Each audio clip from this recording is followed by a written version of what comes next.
सर्वसामान्यांच्या हक्काचा आवाज जागर जनस्थान।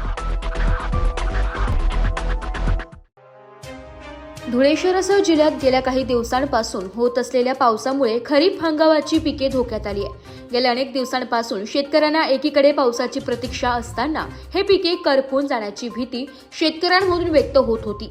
मात्र त्यातच अति मुसळधार पावसामुळे पिकांचे नुकसान होण्याची भीती शेतकऱ्यांमधून व्यक्त होत होती। त्यातच आता कापूस पिकावर लाल्या रोगाचा प्रादुर्भाव मोठ्या प्रमाणावर वाढू लागला असून यामुळे शेतकऱ्यांची अडचणीत वाढ झाली आहे। लाल्या रोगामुळे कपाशीचे मोठ्या प्रमाणावर नुकसान होत असून उत्पादन खर्च निघणार नसल्याची प्रतिक्रिया शेतकऱ्यांमधून व्यक्त होत आहे। हॅलो, मी ताराचा नंबर आरणे गावाचा रहिवासी असून माझं 1 एकर जमीन मी कामोडेल जून महिन्यापासून लावलेलं आहे, परंतु लाल्या रोगचा संभव आहे। लाल्या रोग पडून राहिला तरी मी फार खर्च लावलेला आहे, तरी सरकारांनी विचार करू की साईबाप हे तुम्ही आम्ही हे बदलतं हवामान असून तरी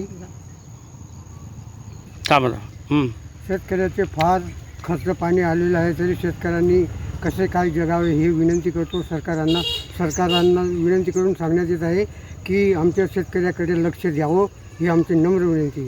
मी गावातील शेतकरी पुंडलिक बिकामाळी। मी आज माझ्या शेतात दररोज येणं होतं। आता जून महिन्यापासून मी 2 एकर कापूस लावलेला आहे। या कापसामध्ये दररोज फार वेगवेगळे चांगले बदल वाटत होते, परंतु या 5-7 दिवसामध्ये लाल्या रोग हा या बदलत्या हवामानामुळे पूर्ण शेतात 5-7 झाडं टाळून लाल्याचा प्रादुर्भाव बऱ्याच प्रमाणे वाढता झालेला आहे। आणि हा लाल्या रोग येणं म्हणजे शेतकऱ्याला एक प्रकारे फाशीचा आजार असतो, कारण शेतकऱ्याने जो एकरी खर्च लावलेला असतो आम्ही त्या खर्चामध्ये त्याच्यातनं 20% देखील उत्पन्न येऊ देत नाही, अशा प्रकारचा हा लाल्याची सुरुवात झालेली आहे।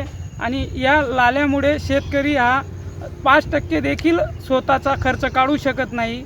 आणि या लाल्याविषयी शासन किती दखल घेतं याच्याकडं आमचं शेतकऱ्यांचं लक्ष लागून आहे। म्हणून शेतकऱ्यांचं एवढंच सांगणं आहे, आपल्या महाराष्ट्र सरकार। जागर जनस्थानसाठी प्रतिनिधी रूपक बिरारी, धुळे।